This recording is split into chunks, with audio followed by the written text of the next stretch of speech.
आज हम पढ़ने वाले हैं NCERT क्लास 6 चैप्टर नंबर 5 पृथ्वी के प्रमुख परिमंडल। तो आइए शुरू करते हैं। जैसा कि आप पहले अध्याय में पढ़ चुके हैं कि पृथ्वी एकमात्र ऐसा ग्रह है जहां जीवन है।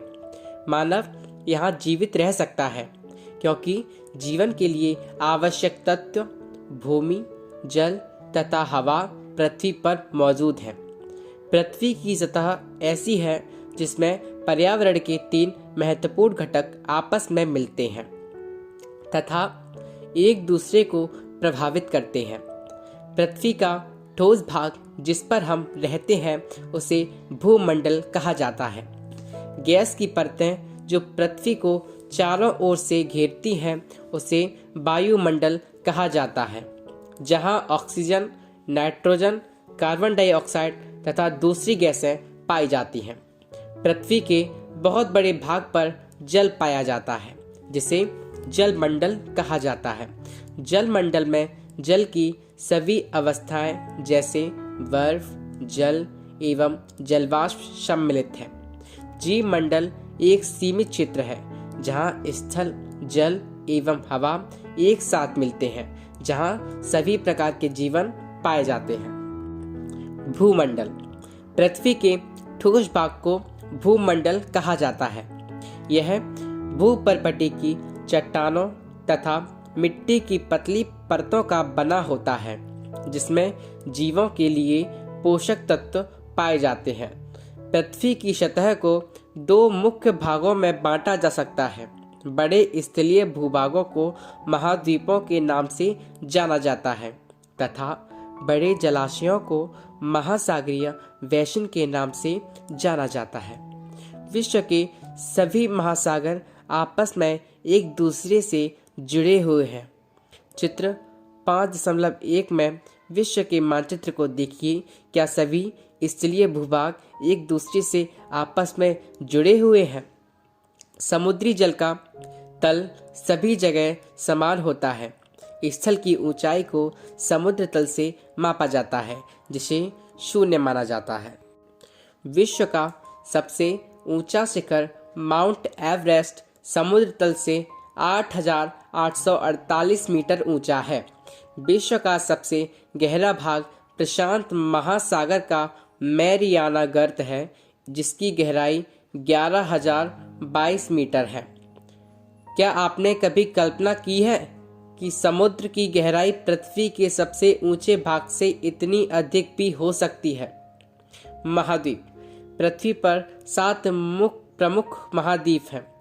ये विस्तृत जलराशि के द्वारा एक दूसरे से अलग हैं। ये महाद्वीप हैं एशिया, यूरोप, अफ्रीका, उत्तर अमेरिका, दक्षिण अमेरिका, ऑस्ट्रेलिया तथा अंटार्कटिका। चित्र 5.1 में विश्व के मानचित्र को देखिए तथा ध्यान दीजिए कि स्थल का बहुत बड़ा भाग उत्तरी गोलार्ध में पाया जाता है। एशिया विश्व का सबसे बड़ा महाद्वीप है। यह पृथ्वी के कुल क्षेत्रफल के 1/3 भाग में फैला है। यह महाद्वीप पूर्वी गोलार्ध में स्थित है। कर्क रेखा इस महाद्वीप से होकर गुजरती है। एशिया के पश्चिम में यूराल पर्वत है जो इसे यूरोप से अलग करता है। यूरोप एवं एशिया के संयुक्त भूभाग को यूरेशिया, यूरोप प्लस एशिया कहा जाता है। यूरोप एशिया से बहुत छोटा है। यह महाद्वीप एशिया के पश्चिम में स्थित है। आर्कटिक वृत्त इससे होकर गुजरता है। यह 3 तरफ से जल से घिरा है। विश्व के मानचित्र को देखिए एवं इसकी स्थिति का पता लगाइए। अफ्रीका एशिया के बाद विश्व का दूसरा सबसे बड़ा महाद्वीप है। विषुवत वृत्त या 0 डिग्री अक्षांश इस महाद्वीप के लगभग मध्य भाग से होकर गुजरती है। अफ्रीका का बहुत बड़ा भाग उत्तरी गोलार्ध में स्थित है। चित्र 5.1 को देखिए। आप पाएंगे कि यही एक ऐसा महाद्वीप है जिससे होकर कर्क, विषुवत तथा मकर तीनों रेखाएं गुजरती हैं। सहारा का रेगिस्तान विश्व का सबसे बड़ा गर्म रेगिस्तान है जो कि अफ्रीका में स्थित है। यह महाद्वीप चारों तरफ से समुद्रों एवं महासागरों से घिरा है। चित्र 5.1 में विश्व के मानचित्र को देखिए। आप देखेंगे कि विश्व की सबसे लंबी नदी नील अफ्रीका से होकर गुजरती है। अफ्रीका का मानचित्र देखिए तथा बताइए कि कर्क रेखा, मकर रेखा तथा विषुवत इसके किन किन भागों से होकर गुजरती है। उत्तर अमेरिका विश्व का तीसरा सबसे बड़ा महाद्वीप है। यह दक्षिण अमेरिका से एक सक्रिय स्थल से जुड़ा है जिसे पनामा स्थल संधि कहा जाता है। यह महाद्वीप पूरी तरह से उत्तरी एवं पश्चिमी गोलार्ध में स्थित है। यह महाद्वीप 3 महासागरों से घिरा है। क्या आप इन महासागरों के नाम बता सकते हैं? दक्षिण अमेरिका का अधिकांश भाग दक्षिणी गोलार्ध में स्थित है। इसके पूर्व एवं पश्चिम में कौन से 2 महासागर स्थित हैं? विश्व की सबसे लंबी पर्वत श्रृंखला एंडीज इसके उत्तर से दक्षिण की ओर फैली है। दक्षिण अमेरिका में विश्व की सबसे बड़ी नदी अमेज़न बहती है। ऑस्ट्रेलिया विश्व का सबसे छोटा महाद्वीप है जो कि पूरी तरह से दक्षिणी गोलार्ध में स्थित है। यह चारों तरफ से महासागरों तथा समुद्रों से घिरा है। इसे द्वीपीय महाद्वीप कहा जाता है। अंटार्कटिका एक बहुत बड़ा महाद्वीप है जो कि दक्षिणी गोलार्ध में स्थित है। दक्षिण ध्रुव इस महाद्वीप के मध्य में स्थित है। चूंकि यह दक्षिण ध्रुव क्षेत्र में स्थित है इसलिए यह हमेशा मोटी बर्फ के परतों से ढका रहता है। यहाँ किसी भी प्रकार का स्थायी मानव निवास नहीं है। बहुत से देशों के शोध केंद्र यहाँ स्थित हैं। भारत के भी शोध संस्थान यहाँ हैं। इनके नाम हैं मैत्री तथा दक्षिण गंगोत्री। जलमंडल। पृथ्वी को नीला ग्रह कहा जाता है। पृथ्वी का 71% भाग जल तथा 29% भाग स्थल है। जलमंडल में जल के सभी रूप उपस्थित हैं। इसमें महासागर एवं नदियाँ, झीलें, हिमनदियाँ, भूमिगत जल तथा वायुमंडल की जलवाष्प सभी सम्मिलित हैं। पृथ्वी पर पाए जाने वाले जल का 97% से अधिक भाग महासागरों में पाया जाता है एवं वह इतना अधिक खारा होता है कि मानव के उपयोग में नहीं आ सकता है। शेष जल का बहुत बड़ा भाग बर्फ की परतों एवं हिम नदियों तथा भूमिगत जल के रूप में पाया जाता है। जल का बहुत कम भाग अलवण जल के रूप में पाया जाता है जो मनुष्य के इस्तेमाल में आता है। यही कारण है कि नीले ग्रह में रहने के बावजूद हम पानी की कमी महसूस करते हैं। महासागर जल मंडल के मुख्य भाग हैं। ये आपस में एक दूसरे से जुड़े हुए हैं। महासागरीय जल हमेशा गतिशील रहता है। तरंगें, ज्वार भाटा तथा महासागरीय धाराएं महासागरीय जल की 3 मुख्य गतियां हैं। बड़े से छोटे आकार के आधार पर क्रमशः 5 महासागर प्रमुख हैं। प्रशांत महासागर, अटलांटिक महासागर, हिंद महासागर, दक्षिणी महासागर तथा आर्कटिक महासागर। प्रशांत महासागर सबसे बड़ा महासागर है।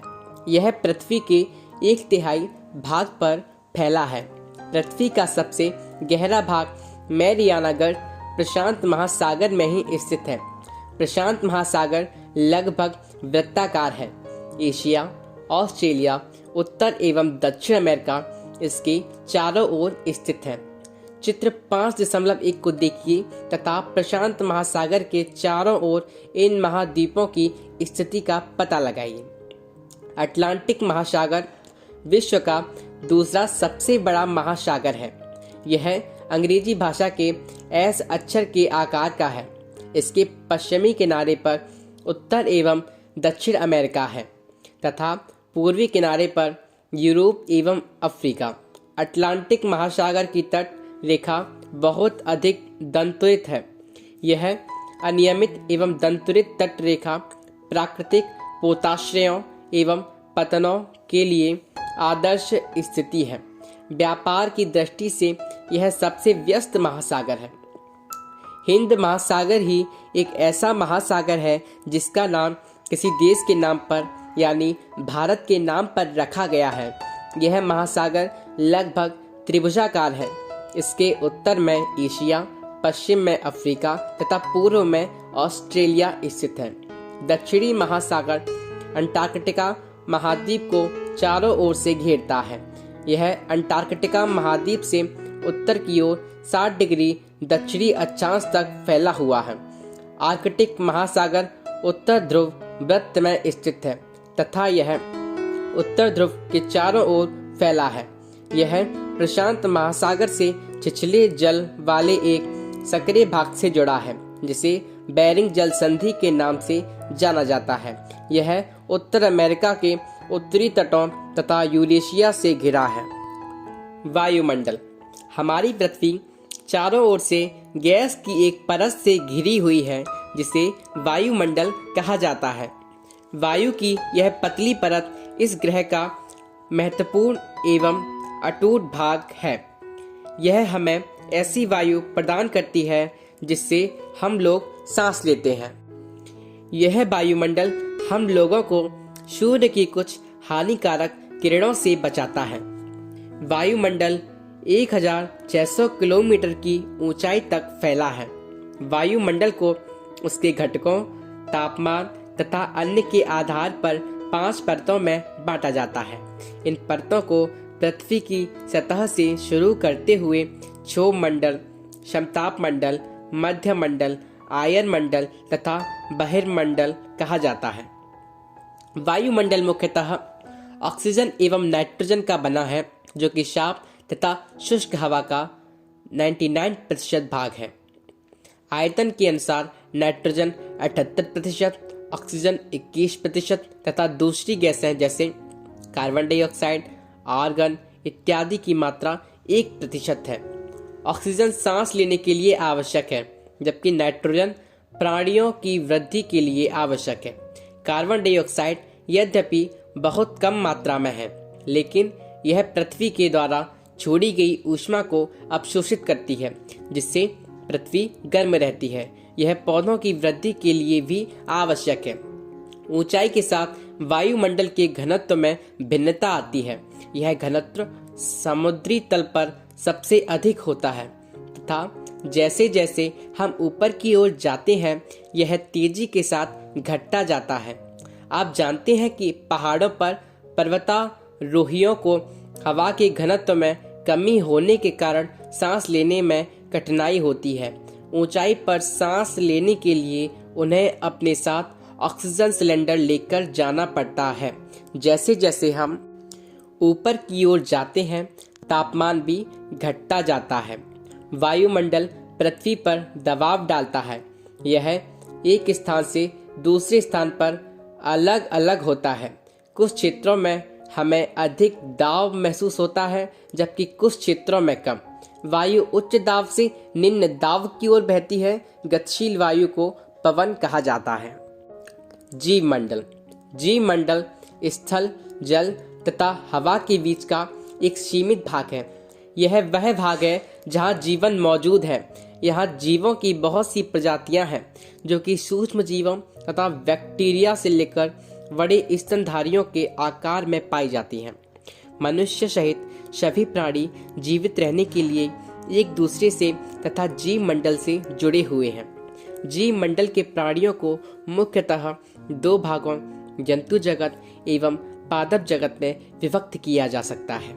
पृथ्वी के ये तीनों परिमंडल आपस में पारस्परिक क्रिया करते हैं तथा एक दूसरे को किसी न किसी रूप में प्रभावित करते हैं। उदाहरण के लिए लकड़ी तथा खेती के लिए वनों को काटा जाए तो इससे ढलुआ भाग पर मिट्टी का कटाव तेजी से होने लगता है। इसी प्रकार प्राकृतिक आपदाएं जैसे भूकंप से पृथ्वी की सतह में परिवर्तन हो जाता है। हाल ही में सुनामी के कारण अंडमान एवं निकोबार द्वीप समूहों का कुछ भाग पानी में डूब गया। झीलों तथा नदियों में दूषित पदार्थों के प्रवाहित होने से उनका जल मानव के इस्तेमाल के लायक नहीं रह जाता है। यह जल दूसरे जीवों को भी नुकसान पहुंचाता है। उद्योगों, तापीय विद्युत संयंत्रों, तथा गाड़ियों का उत्सर्जी पदार्थ वायु को प्रदूषित करता है। कार्बन डाइऑक्साइड वायु का एक महत्वपूर्ण घटक है, लेकिन कार्बन डाइऑक्साइड की मात्रा में वृद्धि के कारण पृथ्वी के तापमान में वृद्धि हो रही है। इसे भूमंडलीय तापन कहा जाता है।